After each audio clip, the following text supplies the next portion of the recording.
guys, and there we go. That was like just on time. I uh,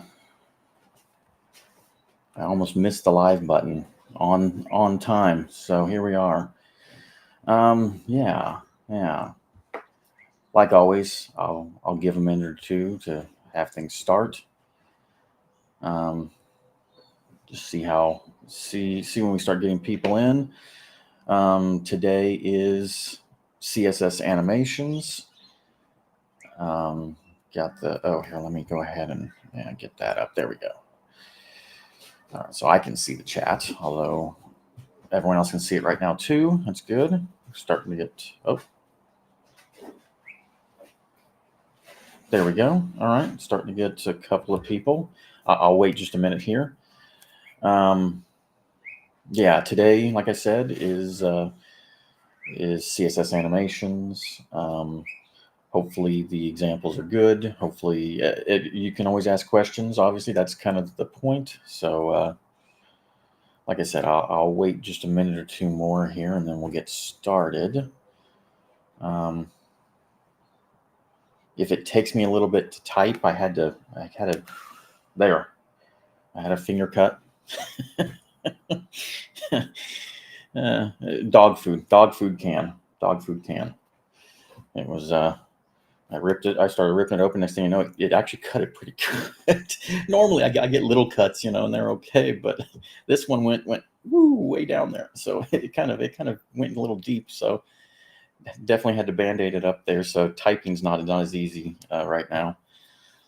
So if it takes me a minute if I have to type, it might take me a little bit longer than normal to get things going. We've got 4 people, and we're hitting the 2-minute mark.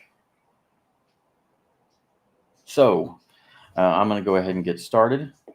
Today we are going to be talking about CSS Animations. I do believe this is going to be the last CSS live stream. I kind of held this one off to the end because CSS Animations is sort of a more advanced topic. I'm not going to go through, like always, I'm going to go through the basics of it. I try not to make, there's reasons I try not to make my streams too complicated. Number one, it takes, the more complicated it is, the longer it takes to put together an example. And, I've got a full-time client, part-time client, and then I got to come up with an example for a live stream and prepare for the live stream. So it, unfortunately, my time is limited. I'd like to have more time to do examples for the live stream, but right now it is what it is.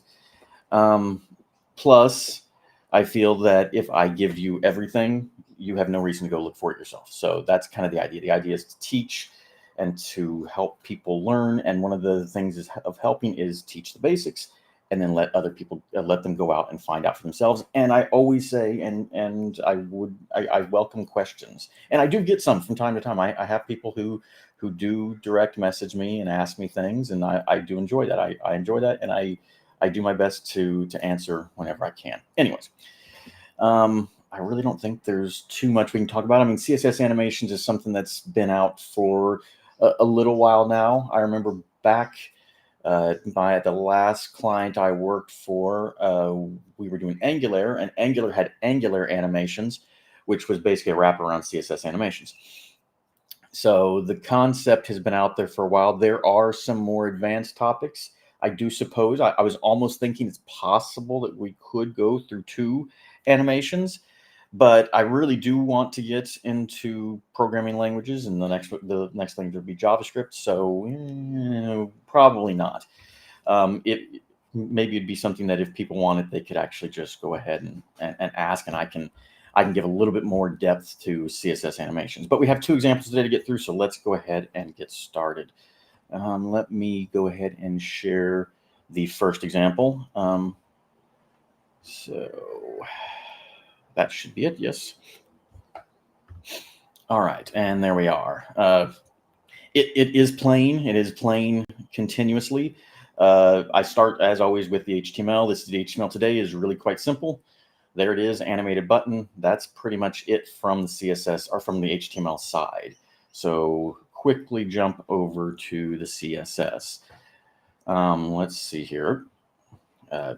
Got a new mouse, so if things don't scroll like they normally do, that's because I'm not 100% used to it yet. Anyways, we have two different animations. Animations use the keyframes concept. We will see this also. My second example is going to be in React and Tailwind. That was a request from a viewer. Whenever viewers make requests, I do try to accommodate. That's sort of the point of doing this. So once again, I always ask, if you have a suggestion, please let me know. So the keyframes concept is what makes animation possible. It also makes it something that will actually, you can actually give it different styles at different points in time. Here we use percentages. The percentages is the percentage of time given to the animation. So it's not in time, it's in percentage of time. So 0, of course, being the beginning, the start, where it starts at. So starting when it starts, this is how the animated button looks. Actually, here, let's do this. If we do, let me see if I can do this, and maybe this will help in showing the different parts of. Of course, it did that. What I really want to do, that's fine. We'll just do this. So here we will do. Just give me a moment. I'd rather have this. Let's see here. Animated. I told you if I was typing, I might take a minute. Animated button, 3 seconds. Ease in and out. And let's just continue the infinite and save. So this will be a little bit easier to start with one part and then add another. I think that's better than showing the whole thing. So if just the animated button is run, then we have, this is what we have. So basically we start with the basic of the border. We start with the border radius at 4 pixels. If we look down here, the test button, this is the settings that comes as part of the default settings for that particular piece of markup, in this case being a div. And as you can see, we even put cursor on it, so it looks like you can click it. If you wanted to do some kind of an animated button, this may be the way to do it. You could probably get away with this with an actual button, but let's be honest, you can pretty much click on anything in HTML these days. So if it's easier to do it a different way, just go ahead and do it that way. You could. I've done this before with other buttons, to where basically that's all they are, is they're a button in the name sense of it, but they actually aren't an actual input button type button. So, the naming is just part of it. Anyway, so basically here we're telling each part that we're going to do. So we're going to start with the background light blue. The color of the text is going to be set to black. The width and height are going to be set at 100 pixels by 50 pixels. Didn't really concern myself with rims and all that, just trying to do something to showcase this. There's a reason here that I originally had just 0 to 100%, and I was going to just let the concept take over. Keyframes is a concept in animation. I'm not sure if any of you have ever done any other kind of animation work before, but if you've ever done like 3D modeling, which is what I'm getting into now, and I'm getting into now, but I've actually done 3D modeling before. It used to be the thing that I did on the side. I always loved doing it, which is why I'm really glad I get to do 3D interactive type stuff. But the concept of keyframes is, what you do is you take a model and you take it from point A to point B, and you tell it the transition from this point to this point should take this long, and the computer figures out. Then the computer does its job to figure out what to do, how, what part of what to actually make it look animated and to do exactly what it's supposed to do. And that's basically what's happening here. Initially, this 50% was not there. But I noticed, since I only had 0 and 100%, the color here of the text was white. Well, that was all well and good. Actually, here, let's show why I put the 50% in there. Let's just do that. This is live coding. Why not? So let's do that. If we do that, you'll notice that the white didn't really come till the end. If you notice, you kind of lose it almost there. You lose the text there in the transition, and it kind of looks a little wonky because it's dark as the background starts to get dark. So that's why I added in the 50%. I wanted the animated button text to stay there the entire time to where you could still see it. And as you can see, it changes a lot sooner now, and you don't really lose it. You don't lose it hardly at all. You lose it less, and so it looks a little bit more animated. So basically, we're starting at a width of 100 and height of 50 pixels, and we're ending at a round circle with a width and height of the same size, 200 by 200.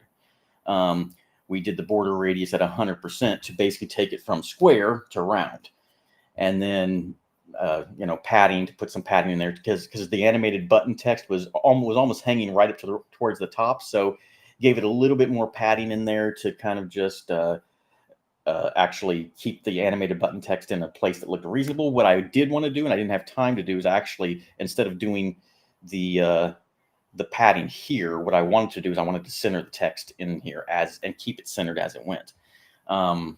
Did not have the time to do that, unfortunately, so that didn't happen. This code, I will post the link after this. It's publicly available. If someone wants to figure out how to do that, that'd be a really good trial run for those who want to play with stuff. I don't know how many actually play with the code after I'm done with it, but by all means, you can always fork it into your own repository here. Once again, this is codesandbox.io. I will have the link posted afterwards, and you can play with it all you want. And so that's what happens now. How does this animation work? Well, this animation works because we put the name of the animation. So the name up here, animated button, is there. So you put the name of the animation.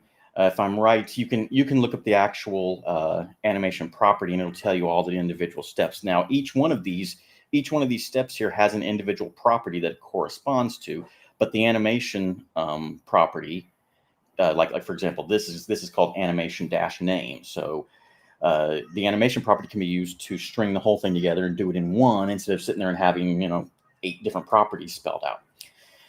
So the name, animated button, the duration of the animation, meaning how long it takes to transition through the entire animation. So the entire animation takes 3 seconds. If you sit there and you counted it as you're watching, it does take about 3 seconds. Ease in and out. These are the way that basically it's I forget the actual name of the property. I'd have to look at it, but basically it tells you how the animation is played. Does the animation go the same speed all the way through? Ease in and out is it starts faster when it comes in, and then it goes a little bit faster as it goes out. So it kind of comes in fast, and then a little bit slower, and then it leaves faster. So that's ease in and out. There are about 4 or 5 different ways. One of them that I've used a lot, and you'll actually see it in my component example here in a little bit, is a Bezier curve. And with a Bezier curve, you can actually tell it. It's used so much because it lets you be in a little bit more control. Excuse me. In a little bit more control of where the different parts speed up and slow down and all that kind of stuff. So, where the curve is and all that, where things are. You'd have to look up that one. I've used some default settings on the ones I've done just to make them look the way I'm wanting to make them look. I've never actually delved into Bezier curve and figured out what the different numbers mean, how you can play with those. But it does give you that capability to sort of manipulate the animation a little bit more. And then infinite. This is the number of times it played. Basically, if I didn't want it to sit here and play, I think this is a number. So I think if we did this, it would happen twice. Let's see.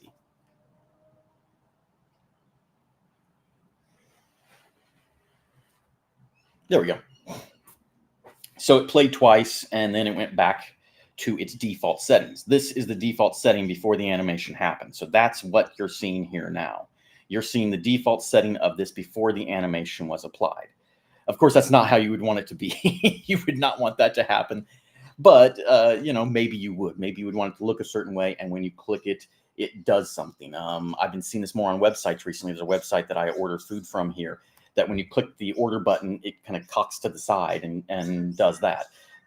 CSS Animations is how that is being done. So we'll put it back to infinite so you can kind of see it continue to animate and annoy. So that was part of that. But I said this isn't enough. This is pretty simple. So what we really need to do is we need to add some movement in there. So we've got the button going from mostly square into a round button. So let's go ahead and really annoy and let's add them both in. So I decided, oh, here, I just want to check, make sure I haven't missed anything. Ah, I did miss some things. Keyframes. All right, good. No direct questions, but everyone's seen. Actually, I'm sorry, guys. I did not do that. I should have done that. Anyways, yeah. Hey to everyone who said hello. All right, we're going to continue on. Yes, I'm hoping that my chat there being open did not cut off too much what was going on. So I said, well, why not? Why not go ahead and go full on? Let's not just modify the actual button itself, but let's actually move it as well. So I decided to throw in the move. Before we talk about it, we will talk about what the move is doing. The move here is really quite simple. It's basically doing a transform on the object and translating, basically taking it from its position and moving it to another position. And so what you'll see is it slide over, slide back, and then rebound back to the beginning. That's why the 0 and then 100. So basically 0, 100 having the same value says it ends where it starts. So it starts at 0, 0, it ends at 0, 0. So the entire animation ends where it starts. That's basically what we're doing here. And so this thing is telling it to go this way, come back upward, and then come back to 0, 0, come back to the very beginning again. So that's what we're trying to do. That's what we're doing here. And that's why when we uncomment this and do that, you'll see this thing start to slide side to side like that. So now it animates and it slides side to side. Now, with each one of these, once again, you have the name of the actual animation, animated button, move. So the animations stay the same. We put a comma in here just to apply both animations at the same time.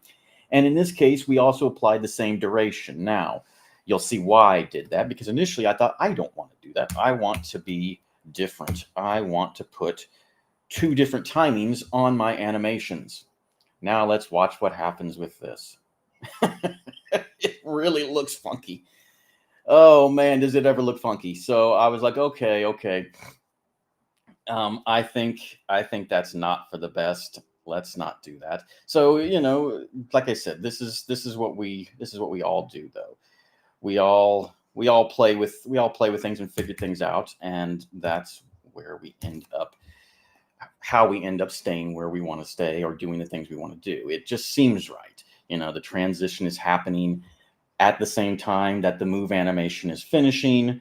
And so it looks like it's meant to happen that way. Sometimes having different timings on your animations can look really well, can work right. If you're not growing and changing the size, if this thing wasn't growing and changing the size, but maybe just changing the colors or something else, it might not look so bad. It moving the colors in and out and moving side to side. But with it growing and then it just, yeah, it didn't quite look right. It really looked kind of strange. So that's why I kept the same move animation timings and all that. Like I said, you can play with this. This can be 3 seconds. We had 5 in there. We can make it both 5. We can make it just about anything we wish, which is nice. Once we have our animations defined, we can actually change the timings. And as you can see now, it's going through the same thing. It's just doing it a little slower. So maybe it's not so. Maybe this actually looks a little bit better. The 3-second was really giving me a headache. This actually kind of is soothing almost. I can almost feel going all over me here. I feel better. I feel better. Yes, that is actually a much nicer animation. So, like I said, I'll post the link to this so that you guys can take a look. But yeah, basically that's the idea. Keyframes, like I said, are meant to set up what to happen at what part in the animation, hence the percentages, telling you at what percentage of time does each keyframe take up. What do we want to do? And you can get down to the nitty gritty. You'll see what I did in the checkbox here in a minute. I did something very similar in Tailwind, and we will probably move on to that. I think this is this is the very basics. Animation property, animation definitions. We will move on. Let's go ahead and do and go to the next one. So well, let's see here. I'll show first. Then I'll show the code. So it'll be easier to show the example first because we have it running. I went ahead and thought ahead today and actually have it running. So hopefully you can all see. You can see this very well. This is the checkbox, and this is the animation setting that I'm talking about. Now, I've had some recent conversations where I've mentioned that I think you're going to see more and more animations come around, not just because of CSS animations, but 3D interactive and things of that nature. I think animation is going to become a bigger part of UIs. But I'm not sure if you can even see it, but it does have a little bounce, and that's what the animation name is called, bounce.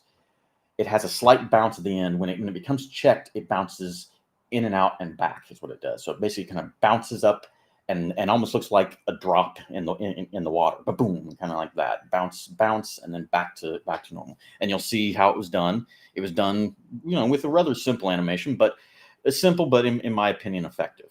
And we will be taking a look at the component today and the checkbox component in BSoft components, and we will be going through the animation there because I was asked to show this.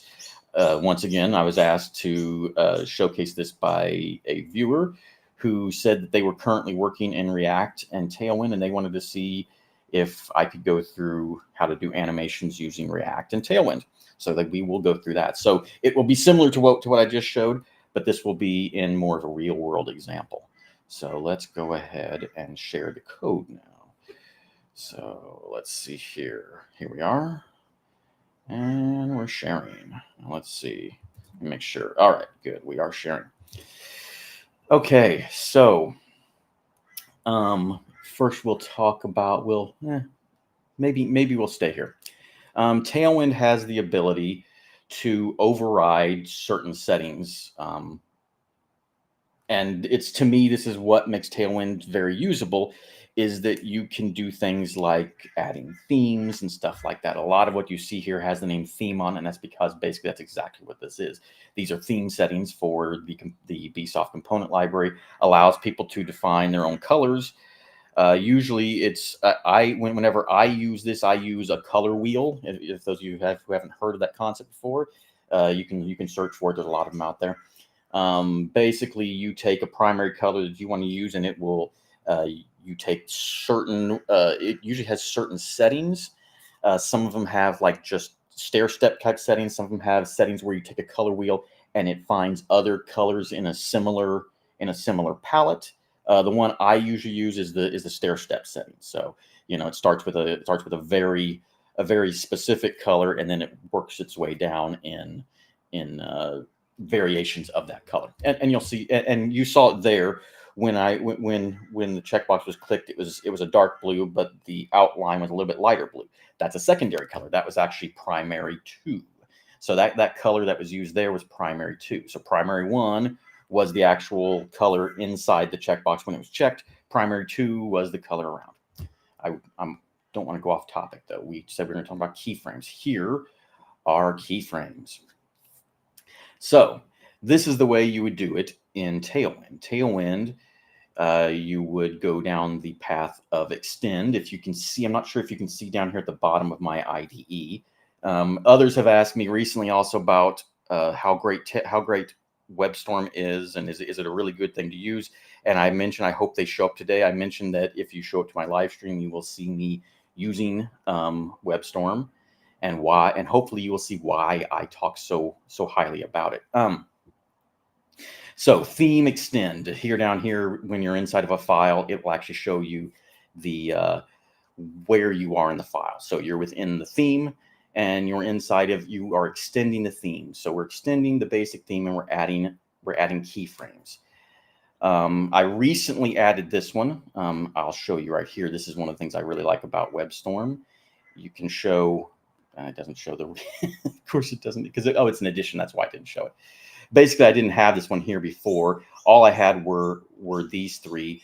Tailwind would add its own 0, 100 in there, and it was causing the bounce to look a little strange. So I went ahead and added my own 0, 100 setting to start it and end it at perfect scale. Scale is how big or small it is. So if you have a scale of 1, it's exactly the same size. If you have a scale that's a little bit bigger, it gets a little bit bigger. A scale that's smaller gets a little bit smaller. So that's what's causing the bounce to happen.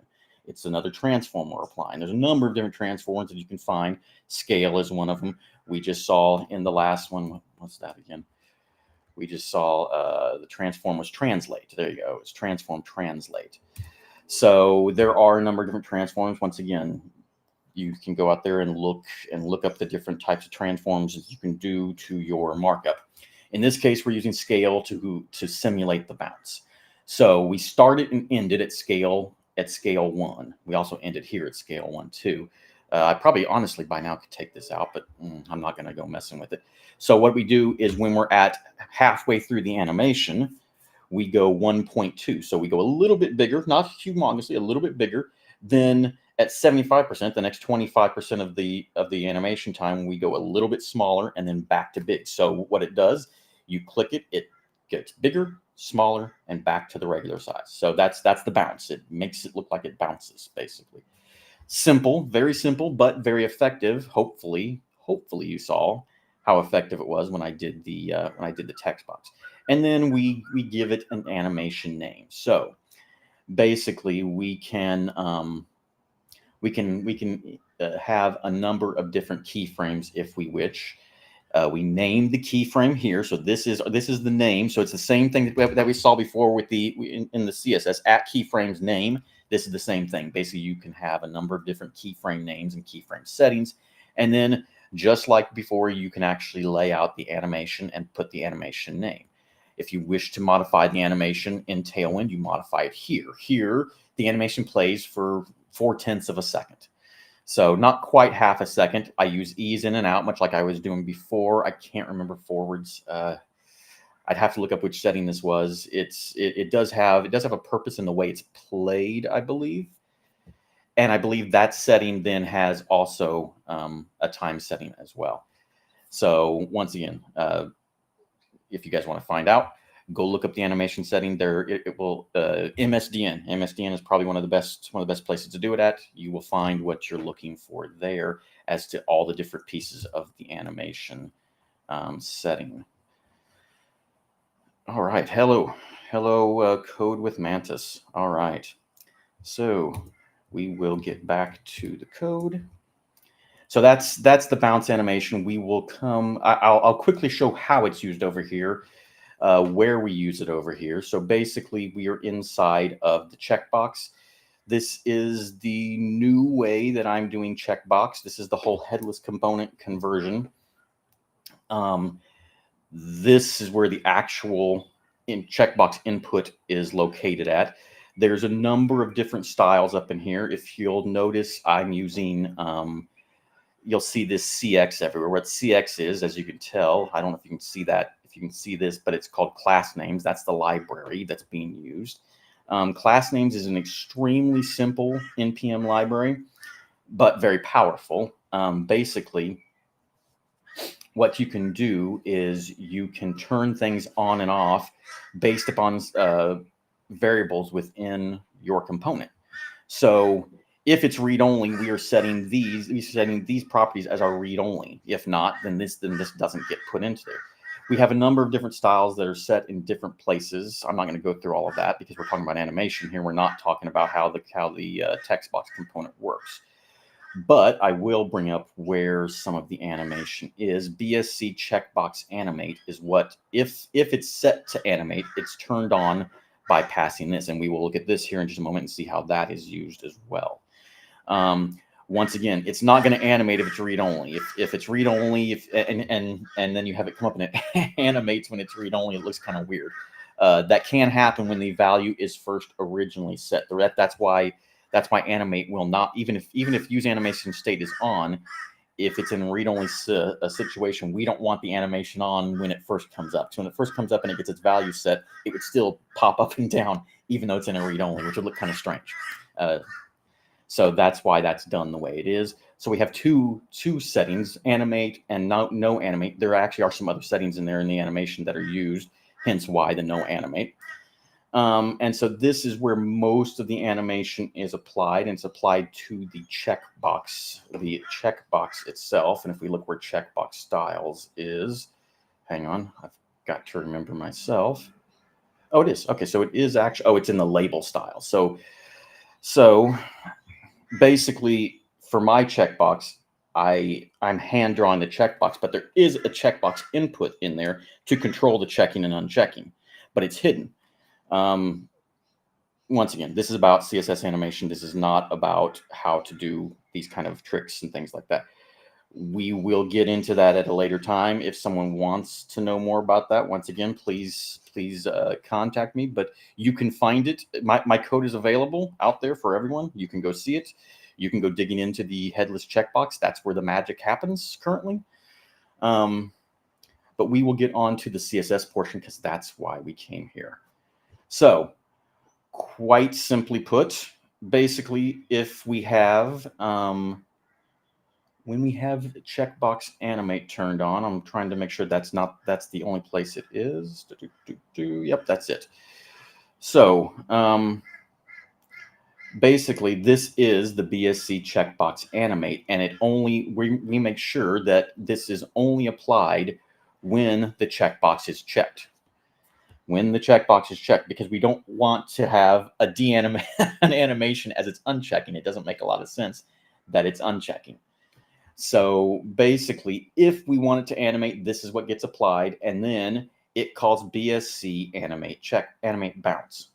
This is the way that Tailwind names its animations. Now, why, you may ask, that doesn't, I don't really see why BSC. We will go back very quickly to Tailwind. If you notice here, I use a prefix. There we go. And that's where BSC on everything is coming from. The reason I do this is if anyone uses my component library and they themselves are also using Tailwind, I do not want my styles to collide with their styles. So if you put a prefix on it, all of my styles will have the prefix on it, and should not collide with any of the user styles that they are using in Tailwind themselves. That's why the prefix. That's why the BSC in front of animate bounce here. But normally, if you don't use a prefix inside of Tailwind, it would simply be animate and the name of the animation. So we'll go back one more time here. The animation name, animate with the animation name. So that's how Tailwind names its animations. Now, you don't have to do this inside of its own custom CSS. I did this because this could be done in Tailwind, but I found that some of these things, especially things like box shadow and stuff like this, some of the trickier things that I was doing, while yes, they could be done inside of Tailwind, they were quite long-winded to put in settings like this, especially settings that were as specific as this. There was no setting specific like this was for box shadow.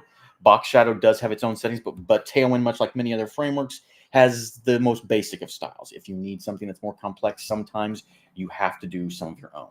So that's why we have a custom CSS for the checkbox to apply the more complicated settings.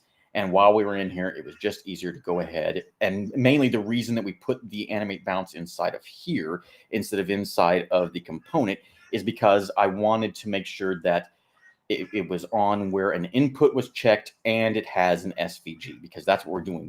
The checkbox you see there that is actually being animated and all that is actually an SVG. That is not an actual checkbox. Like I said, that there is a valid checkbox behind there, but it's hidden. It's only used to fire the actual checking and unchecking events. So it's there for those reasons, to make sure that it works like a normal HTML checkbox. That way, if a value is set to it, the check gets set automatically, and we don't have to do by doing that, by having the HTML input, we do not have to handwrite all of that code ourselves. Why reinvent the wheel, right? The wheel's already been invented. It's already there in the checkbox. Utilize the features of it and then just override the actual drawing of it. And that's basically what our checkbox component has done. It draws itself, but all of the actual hard work of interacting with the with the DOM and all of those kinds of things, instead of having to write all of that extra code ourselves, we just use the actual HTML input component set to checkbox, and utilize the checkbox features itself to then that way we can do things like this, input checked, and I can do it that simply. There are other ways to do it. I have seen component libraries that will put a checked data item inside of some of its markup. You can do that, and you can still. I actually did try to do that, by the way, but I found myself that it was just easier to do input checked instead of going through the process of trying to hand check this thing and put some kind of checked property in there and go down this path. And it was a nightmare. And honestly, we weren't going to get much out of it. It wasn't going to give us that much of an advantage doing it that way versus just having a hidden input, a hidden checkbox inside the component. So I'm hoping that is wrapped up how you would create and use a CSS animation inside of Tailwind. Let's kind of bounce back over here. Let's see here. Keyframes blink. Are you asking here? I'll show this. Are you asking that, or are you saying that, Bob? Here, we'll come back. I'll go ahead and stop the sharing, because that's going to be the end of the sharing portion of this. We'll bring back the overlay like that. So yeah. Oh, sounds like Bob's network is buffering. It's not having the stream. It's not watchable. It could be the distance. I am in Australia, and Bob, you're practically halfway around the world. You know, if you want to use a movie reference, we're on the fall. if those of you haven't seen the remake of what was that? It was that Arnold movie where he went to Mars, and I can't remember right now. Total Recall. The remake. If any of you ever saw the remake of Total Recall, England to Australia was the fall. So we're probably quite literally halfway around the world here from where Bob is right now. So I'm not surprised. Maybe he's having some buffering issues. But yes. Hopefully that explains a lot of CSS animations, transitions, the different types of animations that can be done, and really they're not animations. These are the way you modify the way something looks. Any of the things that I've shown here, you can use singularly, and they don't have to be part of animation. Scale can be used to make something bigger, to make something smaller, and it can be used in a situation where maybe you want to keep it bigger. It doesn't have to be part of animation, but that's where keyframes come in. Keyframes come in when you use some of these. You use the keyframes, and now you can take things like the transitions and translations and all of these different things. And it doesn't have to be that. Like I said, as I showed you in the earlier one, a lot of those properties weren't really what I would call animation properties. They were just changing the size and things of that nature, but they were doing it using the keyframe, so it actually looked as if it animated. That's where the basics of animation are. Now, like I said, there are some more complexities around animations. You can actually tell. You can have the animations. You can have JavaScript hook up to animation, and you can have events fired when it gets to certain points in the animation. You can have events fired when the animation ends. I mentioned Angular animation. Angular animations had that before, where you could actually say, okay, I want to wait till this animation ends before I do something, because sometimes some of our components would do that. We would animate some part of doing something, but we didn't want a certain part to take effect until the animation ended. So you would do something, and the animation would happen. And because if you took an action before the animation ended, it would look strange. Something would move into place, and you're having this thing animate while something else is coming up, and you don't want to do that. So you want the animation to end and then something to happen. The example I'm trying to use with this is a deletion. I wrote a mobile grid, if you will, at that job, where you would swipe to remove something, basically.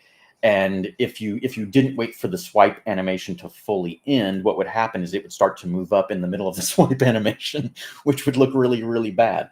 So there are capabilities to do things like that, but you know, that wasn't Angular specific. That was a CSS animation concept, CSS animation with JavaScript. That's all it really was. They were just hooking up. They were just hooking up to JavaScript, or what JavaScript was hooking up to the actual CSS animation and telling us certain events that are fired. Like I said, I could go into the more advanced topics because things like that are definitely there, and there are capabilities there. I don't think I'm going to, though, unless a lot of people say, "Hey, Brandon, we'd really like you to do that." If you want to see that, please tell me you want to see that, and I will go ahead and I will do one more CSS animation. But other than people saying, "Hey, we really want to see the advanced animation," and I need to know soon because I got to build. If that's going to take place, I've got to actually create the task there. Beyond that, though, my plan is to start with TypeScript, JavaScript for the next CSS, or for the next live stream. Now, one last thing.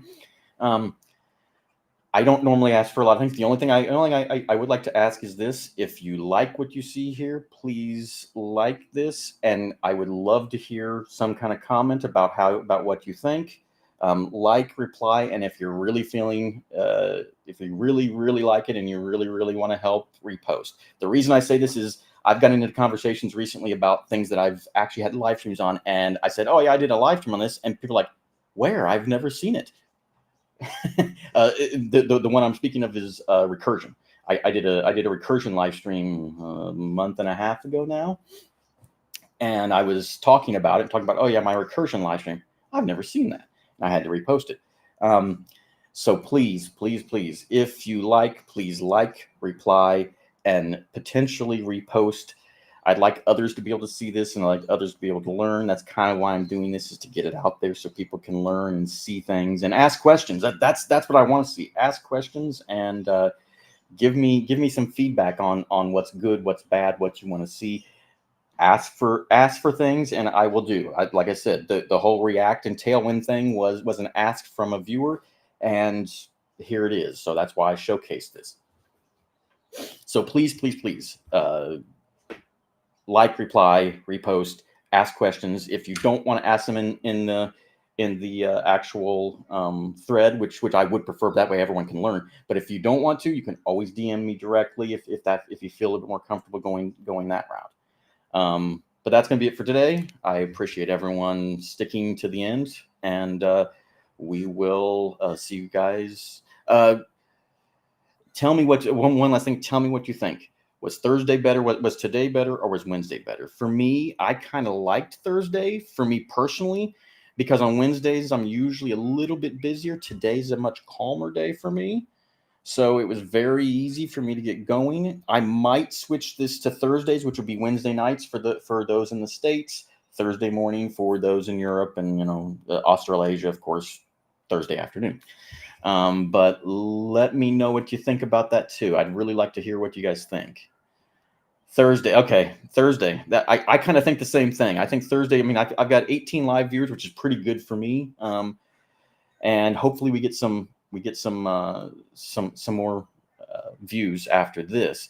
So I kind of like Thursday too. It's a lot easier. And if I'm less stressed and less rushed trying to get here, I'm probably a little bit more prepared and able to get things done. Plus, it gives me a little bit longer in the week to actually come up with an actual presentation. So that's even a little bit better too. So I